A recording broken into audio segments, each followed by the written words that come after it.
Hello and welcome back to Red Brick Recap. This is episode 26, I believe.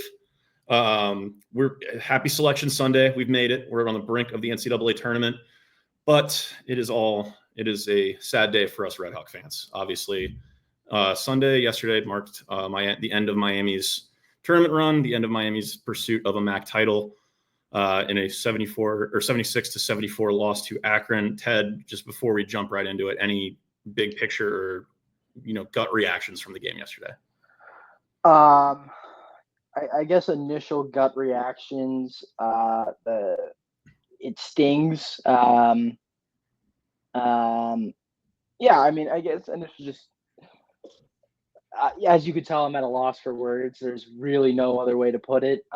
Just an utterly heartbreaking end to such a magical season, and you felt the magic the whole first half. Refs pay, or the Akron pays the refs, I guess. That's just kind of the saltiness in me, but a lot of credit to Akron. They didn't give up, and they came back from 18 at one point. And I mean, look, there's a reason that they've made it to the tournament 3 out of the last 4 years. John Gross is an incredible head coach. And what he's doing over there at Akron is just it's a sight to see for sure. 100% agree. I mean, John Gross coached a hell of a game. You summed it up. Let's jump right in and just start with the first half. I mean, you couldn't have asked for a better start if you're Miami. We said it before the game. Miami needed to start fast. They needed to get the 3-point shots falling. They needed to make Akron play from behind and force them to kind of run their offense a little bit quicker than they usually do. Because we saw in the first 2 games when Akron is able to kind of play comfortable and play with the lead, their offense demands so much time and also so much intensity on the defensive end that it just grinds teams down and it tires them out. And that's how they were able to beat Toledo. And then they took care of Western Michigan on that Thursday. So Miami did exactly what they needed to do to give themselves a chance in that first half. I thought Suter played out of his mind. He was my pick for tournament MVP. Obviously, Nate Johnson ended up winning it, and he absolutely deserved to. But if Miami ended up winning, I think Suter wins unanimously, hands down. He was excellent to start the game. Obviously, offense kind of slipped up later in the game, but we'll get to that in a second.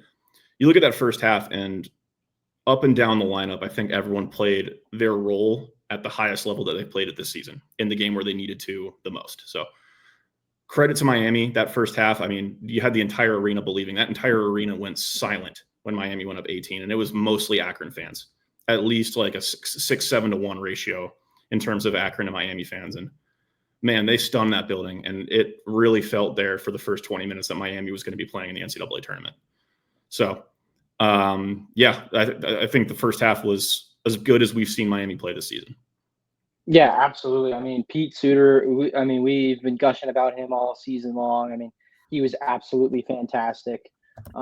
He was, simply put, he was fantastic. Just fantastic. And Cam Kraft, he had 11 points, but it felt like he had more than that. And even, Friday's game and Thursday's game, he was really, really solid, really, really good. Kind of everything that you anticipated out of a big time player like him. And then, somebody that we thought was going to be an X factor at the beginning of the season. I want to give my props to Antoine Woolfolk. He had probably the best stretch of games I have ever seen him play. And it doesn't always show up on the stat sheet, but I don't think he had a single foul yesterday. I think, or he might have had only one, and that's our big issue with him is we ask him not to foul, and that's exactly what he didn't do in the championship game. So and not only that, just the fact that he was a solid force inside. He made Okonkwo get really, really angry, and I think that took I think that took Okonkwo out of the game mentally, at the very least. And that first half, everything was going Miami's way. Yeah, I think you're absolutely right. I think Okonkwo, the first 30 seconds of the game, Okonkwo got a monster dunk, kind of stepped through Suter and Woolfolk, got a dunk down, fired up his side. For the next 10 minutes. I don't think he was involved at all. He did get another dunk later on in the game, but off the top of my head, I don't think he was super involved, mainly because of Woolfolk's presence on the inside. Do want to shout out Amani Lyles. I mean, he came off the bench and stepped up in a big way. 14 boards. I think 6 of those were on the offensive glass. So Woolfolk was great. I think you're absolutely right, especially down the stretch in this tournament. But I think Akron still had the advantage on like the rebounding side just because of how much depth they have and how much size they have coming off that bench. Outside of Woolfolk and Potter, there wasn't a ton of interior presence, especially what you need against a team like Akron. So I think you're absolutely right. I think Woolfolk played out of his mind. He was really good down the stretch, and yeah, he stayed out of foul trouble, which is something we've been asking him to do all season. But I think Akron was well coached enough and well versed enough in these tournament settings to kind of figure out a way around that and figure out a way to beat Miami, even if they couldn't get the interior game working. Yeah, I think, with Woolfolk, I really like that matchup against Okonkwo. They're two very physical players. And I mean, Miami's rebounding against Kent State, where they struggled the last time they played them, was fantastic. And last night, it left a lot to be desired. But I really hated the matchup of Lyles versus Potter. And Potter got into some foul trouble. And I mean, look, we can talk about the refs all we want, and we can talk about how there was some very bad calls. But at the end of the day, like, you're not going to win games if you're not making shots, and we saw that in the second half. But overall, like, I didn't like that matchup of Lyles versus Potter, because I mean, Lyles is a very, very physical presence. Reese Potter has never grabbed more than 10 rebounds in a game. He just got to his career high of 8 the other day. And I mean, look, I like Reese Potter as a player. I think he has a chance to be very good, but he's 7'1", and he is supposed to be a pretty intimidating presence in the paint. And I think he's only averaging like 3 rebounds a game, 4 rebounds a game, if that. And to me, it's like when you have somebody like Lyles, who is just a dynamic force down low. The fact that he was able to grab 14 offensive rebounds or 14 rebounds and 6 offensive rebounds is a little ridiculous to me, at the very least. And I mean, he averaged 3.7. Potter averaged 3.7 rebounds this year at 7'1". That's to me, that's not a winning recipe. And I know that's not necessarily part of Potter's game to go down there, be physical, grab rebounds, but like, yeah, it's a part of his game that I'd like to see develop in the future, especially when you're kind of relying on Woolfolk and Elmer to be those rebounding presence. We saw that last night, and when Akron starts getting position on the low block and are able to start grabbing offensive rebounds, how much that just grinds down defenses. And I think that was kind of a turning point in the second half, is when they started being able to get those second chance possessions, those second chance opportunities. It forces Miami to guard for an extra 30 seconds, extra 45 seconds, which when you're guarding against Akron is really tough and demands 100% of your attention and 100% of your effort, which then when you go down the floor on offense, suddenly you're gassed because you've had to defend Akron for a minute and a half straight because of 3. There was one point in the first half, I think Akron got 3 straight offensive rebounds, and we're pretty much playing defense, and Miami was pretty much playing defense for 2 straight minutes against Akron. That would gas an opponent. That gassed Miami. And I think that led to some of the missed shots on the other end and maybe some of the turnovers. I think Miami just got tired. I mean, Akron's depth is used to playing at this level, used to playing in these sort of games. Miami's depth has been really good this season, but this is their first time playing in a game like this that demands 100% focus, 100% effort for 100% of the game. I think there were times this season where both the bench and the starting lineup have kind of taken their foot off the gas a little bit when they go up and get these big leads. And this was a game that you could not do that and get away with it. And I think a lot of that was down to just being overworked and exhausted after having to guard Akron for an extra 3 minutes every time down the floor. Yeah, I mean, you said it best. In that first half, we didn't really see like a ton of second chance opportunities for Akron, but in that second half, they came out with a different fire. You could see it on the defensive end. They, as soon as Miami's bringing up the ball in that second half, they came in with a different intensity, a different fire. I mean, my dad said it best. He texted me. He's like, Miami can't play. They can't play scared. They can't play conservative. And I think we saw a little too much of that in the second half. It was a lot of, okay, we're going to try to pass for the perfect shot, and we're going to try to wind down some time a little bit. And it ended up, Akron's defense was so good that it ended up there was no shot, so we'd have to take a bad forced shot. And a lot of credit to John Gross for coaching his team to have that second energy, have that second half fire. But I guess one of the things that I was frustrated with watching the game is there were times where you'd see the little ESPN stat pop of like Akron on a 15-3 run in the last 3 minutes of the game, and it's like, I get it. Like, you only got 4 timeouts, but like nothing to stop the momentum. You're like, just let the boys play. Like, to me, there were a few times where I was like, I would have called a timeout just to stop the run from getting it any bigger. Miami was on a scoreless drought. I think it was like Akron went on like a 7-0 run to close the gap, and Miami hadn't scored for like 4 straight minutes. And it's like, where is any sort of help right there? Any timeout just to settle the nerves, center the boys, like just something, right? And I felt like there just wasn't anything. And look, I understand that you want to have your timeouts to the end of the game, but at that point, like, you should be coaching not to have any timeouts at the end of the game because you're up so big. You shouldn't be coaching to save those timeouts. And that, to me, is where I felt the biggest the biggest difference was in that first half opposed to that second half, is that Steele was coaching to save those timeouts, and that's what allowed it to get so close. Yeah, I think at some point, like, we've said it a lot this season. It's one of Steele's favorite sayings, but water always finds its level. Miami was unconscious shooting the ball in the first half. I think they went into halftime like shooting like 60% and like 50% from 3. Just ridiculous numbers, ridiculous efficiency, which is a part of the reason why the lead was as big as it was, because Akron did not play a bad first half. Akron was right there for most of that first half until Miami went on that little run where they hit like 4 or 5 threes in a row.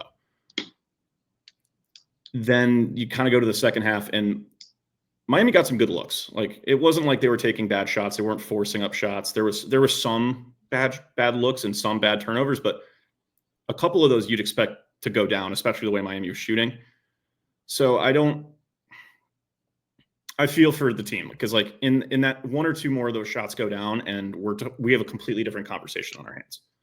And so I think it's a little unfair to say, like, I'm trying to think of how I want to phrase this, because I'm trying not to be like too lenient on Miami, because at the end of the day, like, basketball is the winner is the team who scores the most points, and if you don't score points in over 10 minutes, you're going to lose. I think I just double checked it. Miami had 2 field goals in the last like 10 minutes of play. It was a Scaljack 3 and a Woolfolk layup. Those were the only field goals. Yes, there were some free throws in there, but like, well, they only shot 3 free throws in the second half.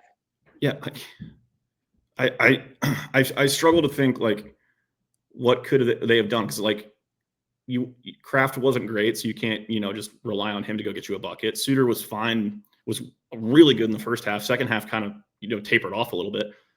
So there was no like go-to guy, which I think Miami at times has lacked this year, where they're so used to just having someone step up and be the guy kind of out of nowhere, that when they need to rely on one and someone isn't there, they don't know what to do.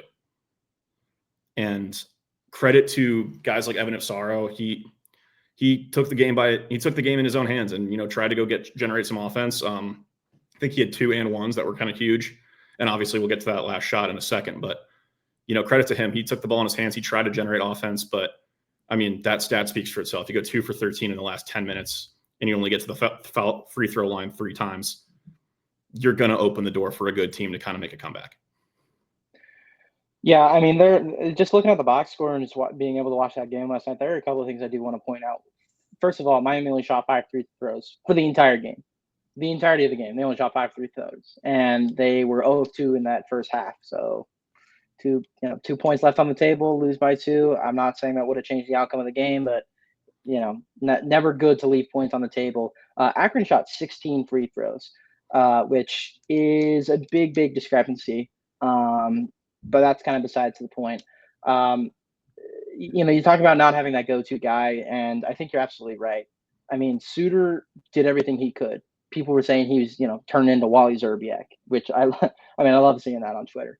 And I mean, yeah, Cam Kraft was spotty. There was a point where he took a shot and it was a deep water three, and there was no need to take that shot. It wasn't like shot clock was winding. There was no need, but he was feeling himself. I think he had hit like, a big shot before that, and I was like, in the Kent State game, that's a shot I would love to see Cam Kraft take. In the championship game, when you're up and you haven't scored, that is not a shot I want you to see. That is not a shot I want to see taken. And again, that's a single instance. And for overall in this tournament, he was named an all-tournament team today. I mean, he's been great. He's been really, really good. But it's moments like those where the offense is struggling and people are trying to take it into their own hands, and it's like, maybe for just a half a second, let's try to figure out something on offense instead of just hoisting up shots, just hoping something will fall. And I feel like Miami's offense got into that rhythm a little too much, where it's like, we're just gonna chuck something up, see what happens. I mean, Studer did it a couple times where he back his defender down and try to take a tough fadeaway in the second half. And I'm like, look, I mean, that shot was falling in the first half. Don't get me wrong, but that's still a very, very tough shot to take in a time where buckets are not coming at a premium. And then just, I mean, Ian Elmer, he took one shot.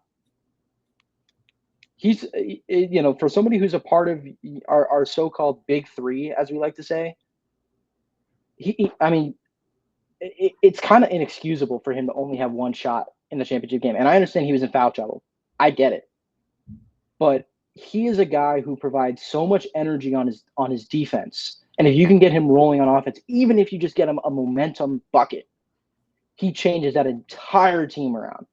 And I was hoping, I was wishing, I was wanting him to get some momentum bucket just to get him back in it. And I mean, I think at the end of the day, he was probably a little emotional because, I mean, he had 4 fouls, and look, there was only one. There was one call that I think I agreed with, because he held the guy's arm. Everything else was petty fouls. Yeah, I agree with everything you said, and I want to kind of unpack firstly, I'll start with Elmer and then the offense as a whole, and then I'll talk about the officials. Kind of hit on all of that. Elmer, I think I'd have to go back and watch the film again, but off my memory, I'm pretty sure he was guarded by Nate Johnson, for much of the game. I'd have to go back and watch that again, but I'm pretty sure that was his matchup. And he's the defensive player of the year. So I if you're taking away an option that leaves, I mean, we still have enough guys out there where you can generate offense, even if Elmer doesn't get going. We've seen, Kraft put up 0. We've seen Studer put up 2 or 3 a game. I actually didn't notice that Elmer only took 1 shot. So thank you for pointing that out. But there was enough weapons on that team and on that floor that I think we could have still generated some offense without Elmer's production. Obviously, having it would have helped. But going back to the offense as a whole, Coach Steele's, if I had $1 for every time he said it this season about his team having high IQ players, they absolutely do. For the first 30 minutes of that game and for the most of the tournament run and the last stretch of the season, they proved it. Their offense was a well-oiled machine. They got good looks. They were efficient. They were shooting the 3-ball well. But he also says they don't run a ton of set plays. When you're 1 for 13 in the second half of a championship game, run them. Get guys open looks. Do something. Change something, because whatever you were trying to do wasn't working. And it was apparent to everybody in the building. And granted, Akron wasn't great on offense either. Miami's defense played excellent. They got tough stops when they needed to. They forced tough shots when they needed to. But when you're not shooting well and you can't find a go-to guy and you don't have a one-man instant offense show, run something. Change something. Try a new play. I mean, he said it after the Kent State game that the play they drew up for Kraft on that inbound was a play they'd never run before. Try that. Drop a play that they don't know coming. They don't know what's coming.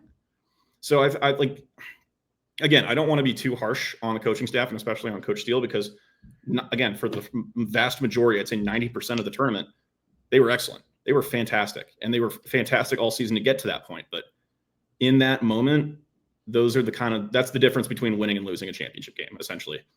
Akron has that experience of we know what to do in this stretch. Miami doesn't. And I think that kind of came back to bite them a little bit, especially in that situation where the offense doesn't have anything going and they don't really have a plan to figure that out.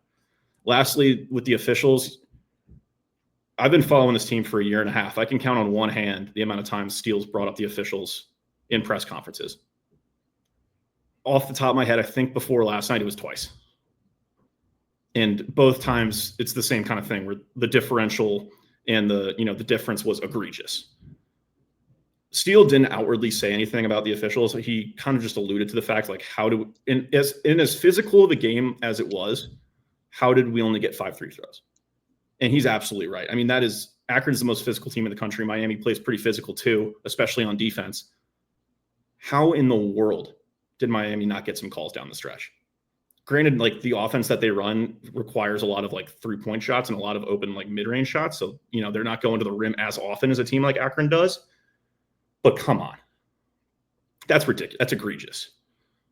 So I don't want to sit here and criticize the officials. I don't think it had a massive impact on the game. I still think Akron would have found a way to get back into the game regardless of the foul calls. But man, it makes you wonder, like, what if a couple more whistles went Miami's way? And, it's something that's bugged me, like, ever since the end of the game. Like, so many little things that could have gone one way or the other completely changed the outcome of this game. This was not a game that, like, how do I say this right? Like, one bounce chant, like one thing going the other way, Miami probably wins. So I'm not going to sit here and criticize the officials. I don't think it makes a huge difference. I don't think it would have changed a ton on offense, but man, that stat blew my mind. I agree in the sense that, like, I guess maybe offensively it doesn't change a lot, but defensively it changes a whole hell of a lot. And I think you saw it in Elmer and Potter when they were playing, and even Suter to a degree. And I know Suter had 3 fouls. I mean, that's 1, 2, 3 guys with four or 3 or more fouls, and 2 of them are 2 of our best defensive players. Yeah. When you have to guard one of the players of the year in the MAC, and you can't be physical with him, you can't put a body on him. It's like playing prime James Harden, where you're putting your hands behind your back and you're saying, basically, just let him score. Mm-hmm. And when you can't play physical and you can't feel like, or you don't feel like you can't play like the way you want to play, I mean, it basically just you just shut the game down at that point. And I think that watching Ian's body language throughout the game, I think you could tell that really got to him, because he is a guy, we know what he can do in offense, but he is a defensive menace. And when you just see him dejected, I mean, at the end of the game, I remember watching him through the handshake line. I've never seen that man put a towel on his head to cover his face before, but he had a towel over his head like a hood, and you could just tell his whole body was just dejected. And even leading into it, you could just tell whenever he would get on the floor with 3 fouls or 4 fouls, like he just wasn't Ian Elmer, and that takes a huge chunk out of our defense. So yeah, I get, it doesn't change much offensively, but when you have 10 free throws in the first half compared to 2, like, excuse my language, but FOH, man, like, get out of here. I also think it's a testament to just the style of play. Like, Akron's game is a lot more go to the rim, get to than Miami's is. Miami's is a lot more kind of get the open shot, even if it's a 3. So I think the style of play comes into effect there. But I also want to just, you highlighted him before, but Nate Johnson, man, that guy is going to be one hell of a player. If he sticks around at Akron next year, which I would be surprised if he does, just because of, I think he can be a really high level Power 5 player. If he sticks around at Akron next year, he's the favorite to win MAC Player of the Year again, and it's not particularly close. That dude is a beast. He was before the semifinal, we got to watch him play Toledo in their semifinal. and he was excellent. I think he finished with 31, if I remember correctly. And I think he had close to that in the quarterfinal as well. Against Miami, he was pretty quiet in the first half. I think he only had like 7 or 8 going into the half. And then that second half, he and Tavari Johnson just took over. They played the 1-2 tandem at the top of the key that they were running, or on the wing, was a nightmare for Miami to defend. And I got to give Akron a lot of credit. I mean, we'll talk. We've been pretty critical of Miami, and I still think they probably should have won that game.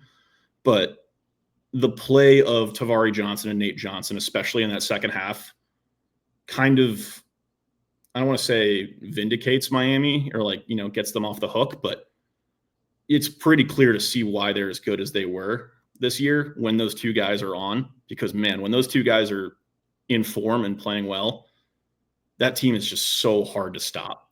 So I got to give a lot of credit to Nate Johnson. I got to give a lot of credit to Tavari Johnson. They played incredible in the second half and getting their team back to level terms. And then obviously Nate Johnson, we'll talk about we'll get to that momentarily, but that Nate Johnson down the stretch to hit a shot like that in a spot like that is just really impressive stuff. Yeah, I mean, watching Nate Johnson play down the stretch, there were a couple shots that he took that he missed, and I'm sitting there like, oh, this is what we need. We just need more good defense. We just need one stop, and good players find a way. Simply put, they find a way. And like you said, I mean, he will be the consensus MAC Player of the Year next year if he decides to stick around. But the if he sticks around to me is a big if. Because I mean, he's now going to get to go play on the national stage again in March Madness, which, you know, even though they beat us last night, they are a MAC team, so we do love to see him action in the tournament, but he should field some big time offers.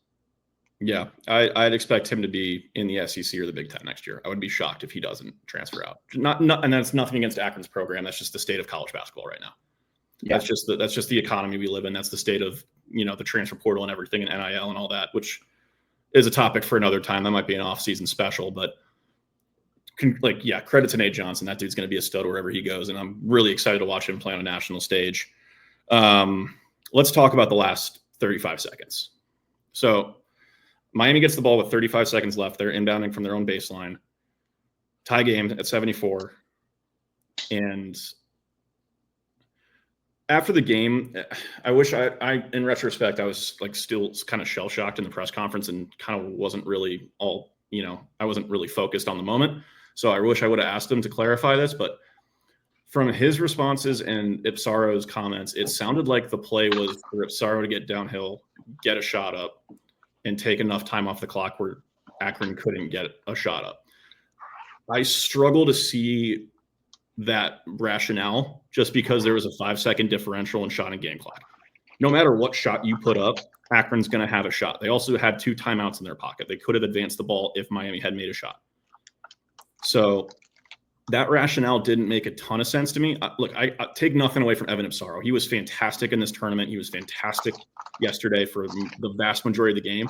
And the shot he put up wasn't the worst shot in the world. It was a good look. We've seen him hit that shot before. So I'm not mad at the look. I'm not mad at the shot. I'm not mad at Ipsaro for his effort. I think he put up the best shot he could get in that situation. I question why the ball was not in Peter Suter or Cam Kraft's hands as that shot clock wound down within 5 seconds. Those are the 2 guys that have been so clutch for you this season. We've seen Kraft hit 2 huge threes in this tournament already. Suter's had a couple big moments late in games where he's hit threes or hit shots to tie or win games late. Taking nothing away from Evan Ipsaro. I think if you polled Red Hawks fans, 99% would say they want the ball in one of their 2 hands. And look, I get it. John Gross is a great coach. Travis Steele is a great coach. And you're, trying to win that chess match of deception and all that and tricking the defense. But I think that's a situation where you just got to bite the bullet and give it to your guys. It's one of your shot makers. And I was kind of blown away that Cam Kraft or Evan Ipsaro or Peter Suter was not given the responsibility to take that last shot. Yeah, I have the ending of the game pulled up right now just to kind of remind myself. I don't know, am I able to present at all? Yes, it should be at the bottom. I can also do it if you want. Share screen, share screen. I want this one. No, what do I want? This one. Share. And you just got it. I got it. Okay, you can see this? Yeah. Okay, so this is, with 44 seconds left, right? Okay, cool. So this is with 44 seconds left. We'll walk you through it just a little bit. If it'll play, question mark. Okay, there we go. So obviously bad defense here. Ian recovers. They get an open shot, Gray, and then Lyles just biffs the rebound. Yeah. So, as we can see, 35 seconds, 30, and sorry, I am struggling through this. So we won't watch the whole 30 seconds here, but Suter right there, Suter should be getting ball against Gray. I don't think Suter should be going down to the corner right here. I think Suter should be the one dribbling the ball out. I'm fine with Suter being there if it's a dribble, drive, and kick. But if Ipsaro gets to that MAC logo and kicks out to Suter in that corner and forces Gray to collapse, I'm fine with this positioning. But as the clip will show, that's obviously not what happened.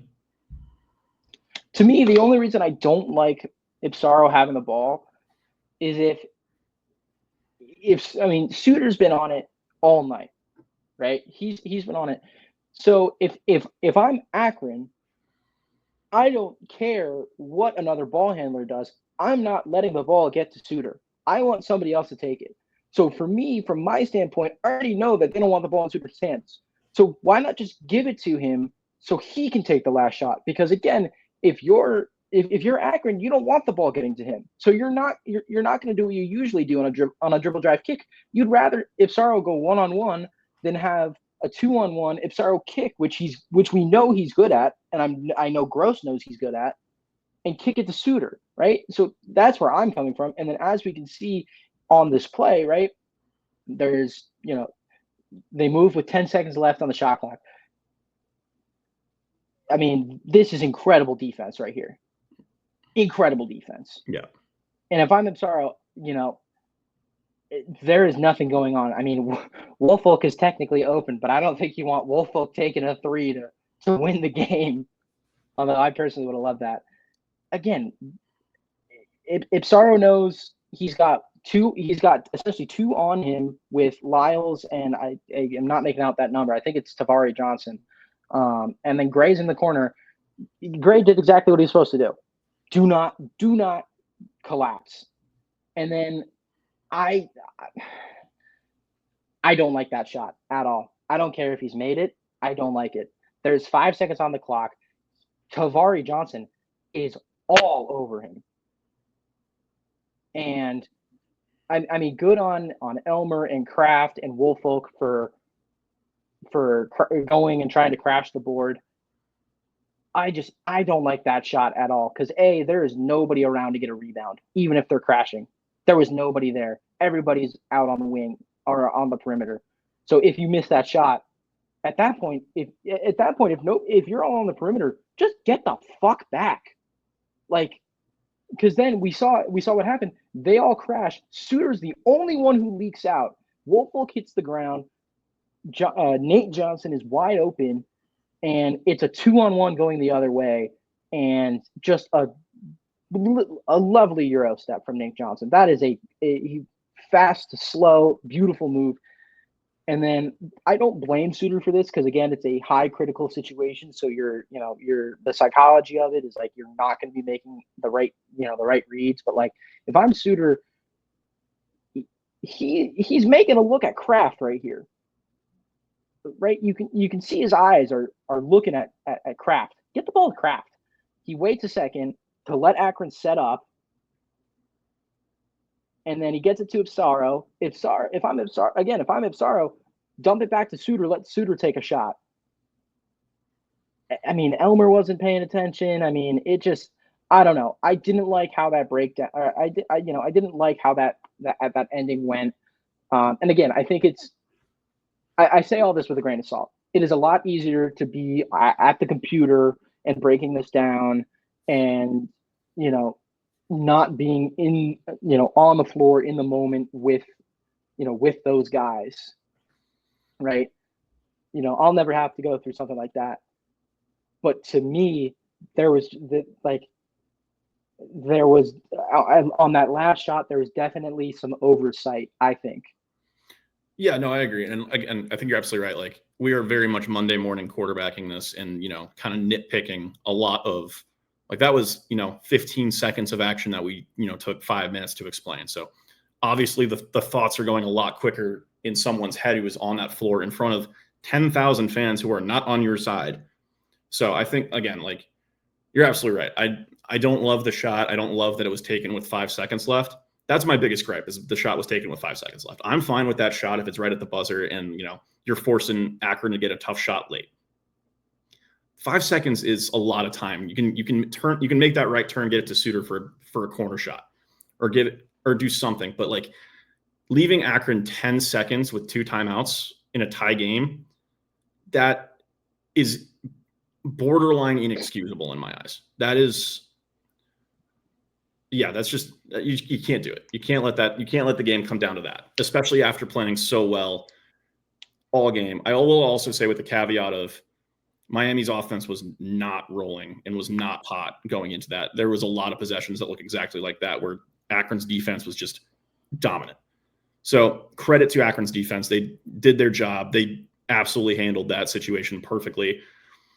Yeah, I think it caught Miami off guard that they just played through, because, as I said, I think they still had 2 timeouts. So I think what the entire gym was expecting is that if Miami missed, Gross was going to call timeout, set up a play, take that last shot. Credit to I forget who got the rebound, but credit to Nate Jones. It was Lyles. Lyles dished it. It was weird. It was like Lyles got the board. He flipped it to number 1, whose name I'm forgetting. I could just look at it. Scott. Shamaf Scott. Yeah. He flipped it to Scott. Scott flipped it to Johnson. I will say I do have a stupid question. They grabbed the rebound. Who's to say that they should, they just send, they send Lyles to the line and then still have 6 seconds to get a shot off? Yeah, I know it's a stupid question. It's obviously super risky, but they were going to play.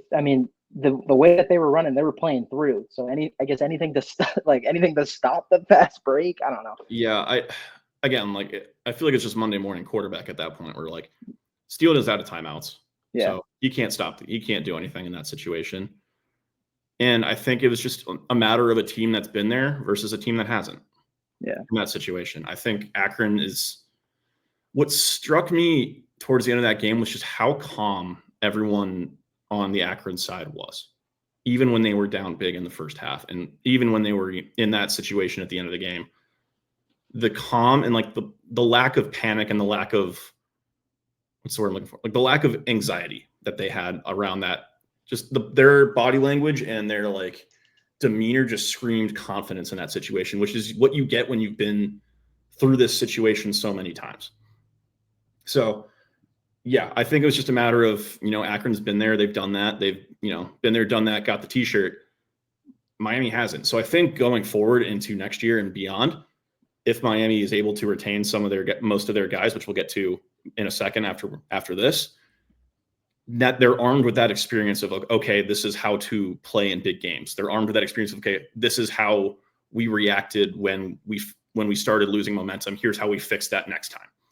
So I think it provides, obviously it's a silver lining, but obviously you want to go to the NCAA tournament. But the silver lining is that you're now armed with the experience of being that postseason veteran team that has won tournament games and has been in those situations down the stretch. So I think that, obviously, really unfortunate result. Would have loved to get the win, but the lessons that they learned in this experience and the lessons they learned from that game are going to be huge going into games next season. Yeah. Yeah. I mean, I really hope this isn't a one-hit wonder team. I know Steele said it last night, and I mean, we've been talking about this game for 40 minutes, and we should probably move on to the other games that have been going on. But this is the last thing I'll say. I really hope this team isn't a one-hit wonder. I want to thank Travis Steele. He was 35 seconds away from completing his goal. I want to thank that whole staff. I want to just thank Miami basketball in general for what has been an unbelievable season. I mean, we can't say enough good things about them. And I know we've been extra hard on them today, but that's what the passion, the passion gets us. But they've been unbelievable. They've been unbelievable.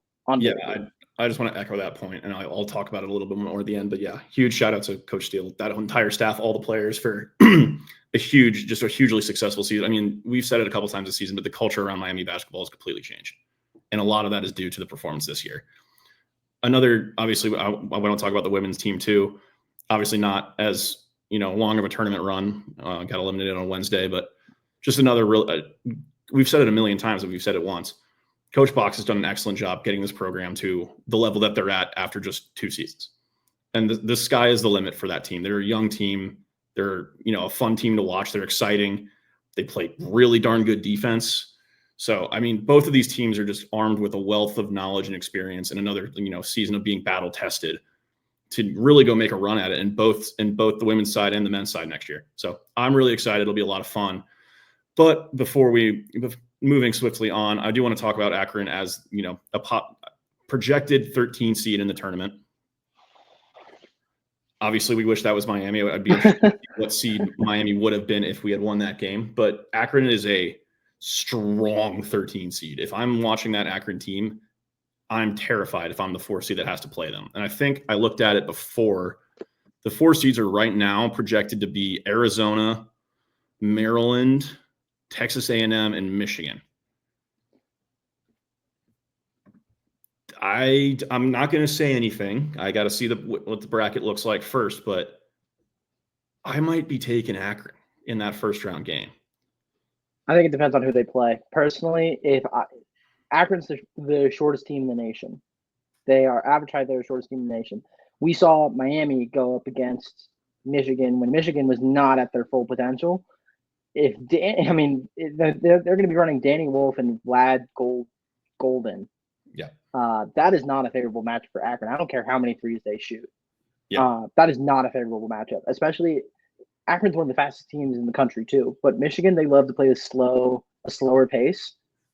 I mean, if you get Okonkwo and then Lyles in the foul trouble because they're guarding 2 7+ footers, I don't think that's a favorable matchup. I even think Maryland's not a favorable matchup for Akron. I love Maryland's team this year. I mean, they have, they only lost by 1 to Michigan the other day. But I love Derek Queen's game, man. I mean, 31-3 yesterday against Michigan, yesterday against Michigan. I mean, that is hard to stop, especially if, Okonkwo's only 6'8".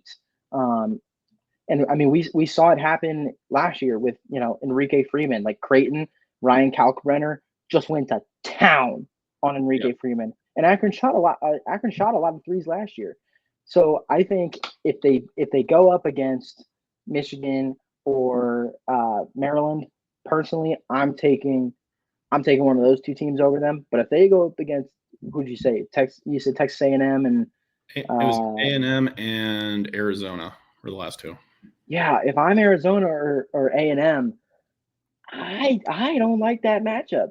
No, I'd be scared if I were them. The one thing I will also say about Akron before we change gears is the depth there is ridiculous.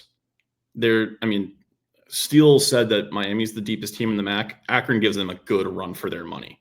So Akron's not one of the mid-major tournament teams that's going to rely on one guy to go and get you 50 and keep you in the game. They're not Oakland with Jack Golke. They're not St. Peter's with Doug Eater. They are deep. They have guys that can hurt you all over the floor. And they proved it on Saturday in one of the best college basketball environments I've seen in person. So the moment doesn't faze them. The opponent doesn't faze them. They're a deep team. They're experienced. They've been here before. I would be really scared if I get matched up with Akron in the first round.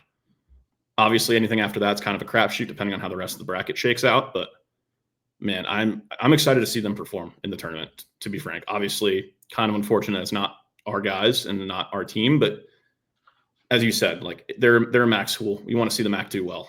So yeah, that's all I got to say on that.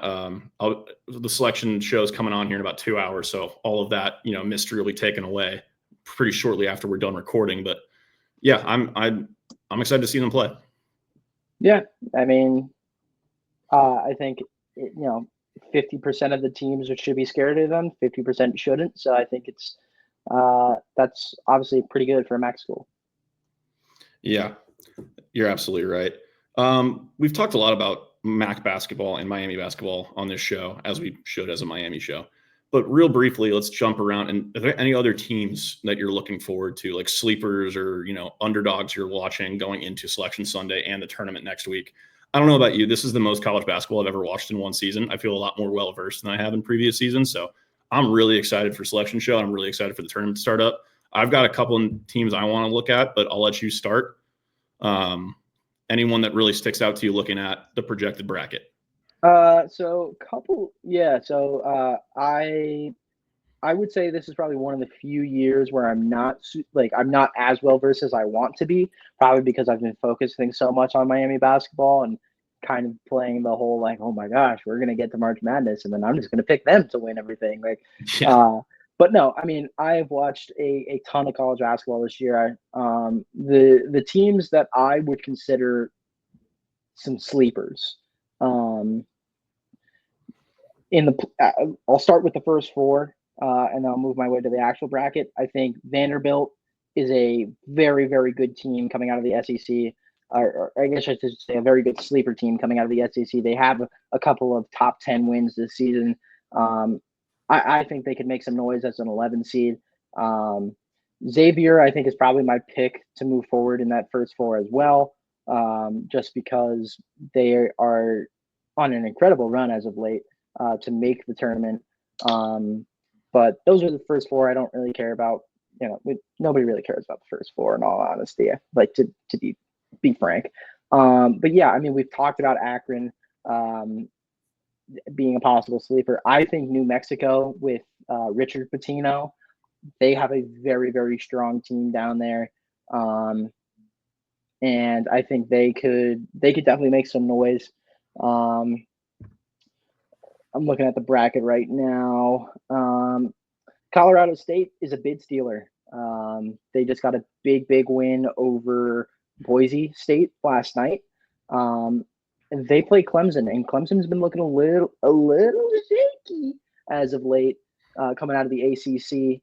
I mean, they just lost to Louisville. And I mean, Louisville, they're going to be a very good team to watch. Absolutely just a turnaround job from Pat Kelsey. The one team that I have been really putting my eye on is UC San Diego. This is their first year of eligibility, and they just won the Big West to get the automatic qualifier. And they are a very fun team to watch, and they are an 11 seed and their first year of eligibility.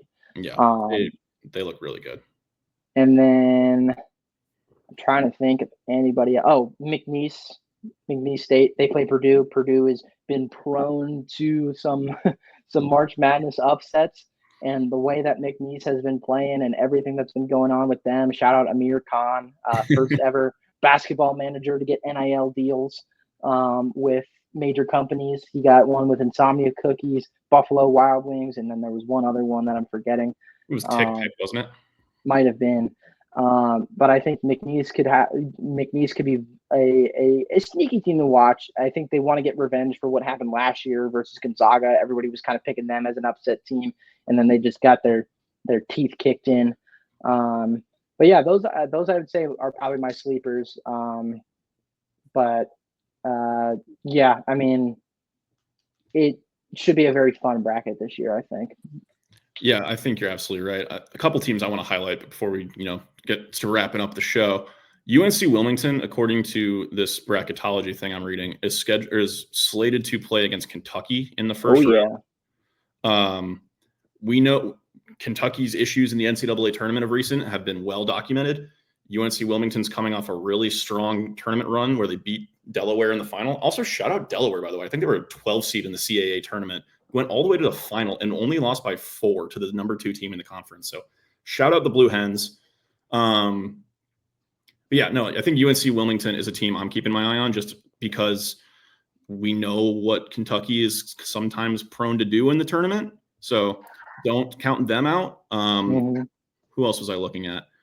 I'm a sucker for an Ivy League school. I think I don't think Yale beats Texas A&M if that's who they go up against, but I'm always a sucker for the Ivy League schools. I feel like I pick them to upset every year, especially when Princeton's in. I feel like I picked Princeton like 3 years in a row and I got burned every single time. Another one, Miami's old opponent from, I think it was like a month ago, Troy, 14 seed, slated to play Wisconsin, who's coming off a really impressive Big Ten tournament run. But we know how good Troy's defense is. If you can take away Tanjay, who had 28, I think was the semifinal or the quarterfinal, you take him away and you slow down Wisconsin's offense, that could be a game. That's a game to keep an eye on. I think Troy's a really sneaky team. We've seen firsthand how well they play. So they're a team I'm keeping my eye on. I'm looking at some of the higher seeds as well.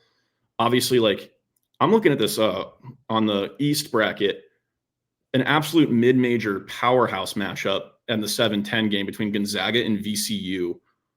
Oh, I really hope that actually materializes because that would be such a fun first round game. I think I'd take VCU in that. I haven't trusted Gonzaga a lot this year. I don't think it's as good of a Gonzaga team as we've seen in the tournament in the last couple of years. So I'd keep an eye out for VCU, especially if they win that game. They probably have to play Alabama, according to Lenardi. So that's a team to keep an eye on.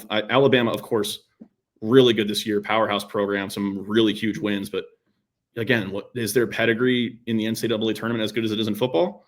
Not necessarily. So I think on a 1-game playoff, you never know what can happen. I think VCU has been really impressive this year in the little I've watched of them. And then shout out Mark Sears, by the way, from Alabama. Shout out Mark Sears, Alabama, OU guy. Oh yeah, good call. Used to torch Miami. Yeah, the last team I want to talk about real quick before we jump on out of here is the St. Mary's Arkansas game, slated for the 7-10 in the Lexington Regional in the Midwest. That could be real fun. St. Mary's is a really fun team to watch this year. They look really good. Arkansas, obviously, we know all about Coach Cal and that squad. Obviously, not as great in the SEC play, but still a really solid regular season. Coach Cal's been there, done that in the tournament. So I think that's a game. I'm probably still going to lean St. Mary's on that just because I really like their offense and really like how they play. But that's going to be an absolute cracker of a first round game. But yeah, I mean, it's our Super Bowl. It's college basketball fans' Super Bowl. This is our favorite time of the year. I cannot wait. I've got my bracket ready to go. Yeah, I'm just excited, man. I love college basketball. Arkansas, they get Boogie Flan back for the tournament. So I think that also throws a wrench into it because Arkansas has been playing without Boogie Flan for a while now. So they get him back. And I mean, that could technically be an upset if you want to put it that way, bracket wise, 10/7. But when Arkansas's got all their players, DJ Wagner, Boogie Flan, like they're a good team for sure. But you mentioned what's projected the east side of the bracket. You want to talk about excuse my language, you want to talk about a fucking gauntlet, but that is a gauntlet of a gauntlet. Yeah. I mean, you got Duke, your 1 through 4 are Duke, Bama, Iowa State, and Maryland. That is a tough 1 through 4. Sprinkle in BYU, UConn, VCU, Gonzaga.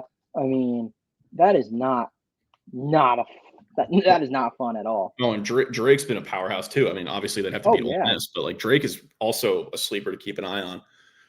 Real quick, champion prediction, real quick, just off the cuff, no research, gut feeling. It's hard for me not to say UConn because those are my boys, and I know they've been struggling this year, but they've won as an 8 seed before. They won as an 8 seed before. UConn versus Kentucky a couple years back. Shout out Shabazz Napier, UConn legend. Off cuff, I would probably say Florida. They have been on an absolute tear lately. The West bracket is particularly weak this year. I mean, the top two teams in that bracket are Florida and St. John's. I love St. John's, but they are no SEC team. Actually, no. Why did I say I love St. John's? They have Rick Pitino. I don't like St. John's at all. Sorry, I'm so caught up in like just loving college basketball, but no, I think it's a particularly weak side of the bracket. I think they have a pretty realistically they have a pretty easy run at the Final Four. I think it'd be a disappointment if they didn't make the Final Four. And obviously now living in Florida and having a younger sister who goes to University of Florida, I think I'd lean a little bit of the Gators, but obviously I'd love to see UConn make it all the way back and go 3 straight. It's funny you mentioned St. John's because that was going to be my sleeper pick. I know you don't like Pitino. I've loved watching St. John's basketball this year. It has been an absolute treat to watch all season long. They look really fun. And that bracket, as you said, that side of the bracket is weak. I mean, they're playing either Kansas or Oklahoma, provided they take care of Omaha in round 1, according to Lenardi. Again, all of this is projected. We'll find out the actual bracket later on today. But outside of that, like, obviously Michigan is on a pretty good run right now, and they have 2 7-footers, so that'll give them some trouble. Clemson is shaky. UCLA and Texas Tech, I'm not super worried about. Florida is Creighton and Baylor are both teams to keep an eye on in that 8-9 game, but I think both of them just get absolutely wiped by Florida in the next round. So I think it's a moot point. So yeah, I think St. John's could definitely make a run. I don't think they have the firepower to go all the way to a championship game appearance, but I could definitely see them in a 1-game playoff format beating Florida and going to the Final Four. As for my winner, I struggle to pick anyone not named Auburn or Duke. Auburn has been the best team in the country, in my opinion, for most of the season. Janai Broome is legit. That team is so much fun to watch. And Duke, it's Duke. Let's be honest. They have another generational talent in Cooper Flagg. I know his health is a question mark. From what I've read, seen, and heard, it sounds like he's going to be okay to play in the tournament. Obviously, maybe not 100%. And I know they're without one of their bench pieces who also got injured, but it's still Duke. And if they get through that gauntlet, I think they're going to be battle tested enough to take it all the way to the national championship. I can't side with you on Duke, man. As a glorified Duke hater, Don't get me wrong. I am a Duke hater as well. I am in no way supporting Duke, but I struggle to see a world where they don't make a deep run. I don't struggle. I don't struggle to see a world where they don't. There have been years where they've been a high seed and they've tapered out. And look, I mean, I love Cooper Flagg. I love the main event, as his nickname is. I think that is one of the coolest nicknames we have in sports right now. I love this nickname resurgence outside of the brain rot that is the anomaly and then whatever has come from that. I saw one the other day. It was like a hyperbolic function, and I think it was referring to like Ty Jerome or something like that. And I was like, what does this have to do with anything? But regardless, I do really like Cooper Flagg. I wish he had chosen UConn over Duke, but I don't know how. I mean, look, if you're Duke, you're not going to come out and say like, yeah, no, Cooper Flagg, he's not going to be healthy. He's not going to do well. Because then that's just like, okay, well then you don't necessarily have to like worry about him too much. Like you're going to put out reports saying he's fine, but it depends on, it all depends on that. Once he gets out on that court, is he going to be the same player? And look, I mean, we've seen ankle injuries. Ankle injuries are not easy to come back from. There is a lot of pressure on those ankles in games. And I mean, as somebody who's rolled and sprained their ankle 100 times, it feels like through basketball, I wonder just how healthy Cooper Flagg is. But I mean, Konkanepal's fine. Their center Malak is cool, I guess. But I personally can easily see them flaming out, but I can also see them winning the national championship or whatever. Yeah, I wonder if that has anything to do with UConn sitting right there as the 8th seed and your hesitance, but I would love to see an upset. All I'm saying is hey, they, when they were the 8th seed a couple years ago, they had to beat the number 1 seed, whoever they played. So all I'm saying is there's a chance. There's a chance. Liam McNeely would love to get revenge on his old high school teammate in Cooper Flag. Show him why he should have chosen UConn. That's some motivation. Yeah, well, if it happens, I'll be very happy for you. But I'll be taking Duke in my bracket. But we are once again out of time. Ted, thank you so much for joining me this week. One more thing I just want to bring up before we get on out of here.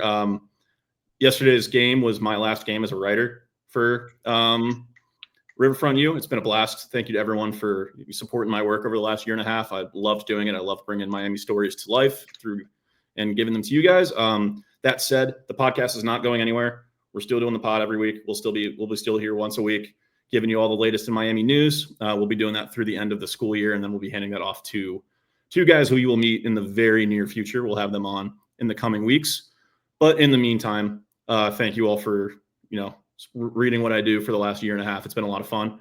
But yeah, we are once again out of time. Ted, any final words before we head into NCAA tournament season? A few words. One, schedule may be a little different, just because we have spring break coming up. We also have a Miami holiday coming up, so our usual Thursday will probably be a little bit different. But we'll keep you updated on Twitter and everything like that.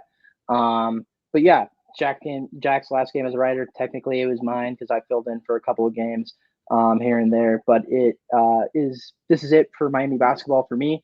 I've been really blessed to work with them for the last 2 years. And I just want to, thank Coach Steele, Coach Holmes, Coach Summers, who's no longer here, Coach Smith, Coach Richburg, Coach Pennington, all those guys. Coach Richburg, I think I said, but all those guys for just letting me in and being a part of the team for the last 2 years. It's been really special, really fun, and I'm so grateful for the opportunity they've given me. Yeah, absolutely. I want to echo that. Thank you to Coach Steele and then everyone involved with that staff for treating a dumb college kid like me like a professional, even at times when I really did not act like one, and letting me kind of learn and grow through this process. It's been a lot of fun for both of us, and we really appreciate that everything that program has given us, and we will continue to give us as fans going forward.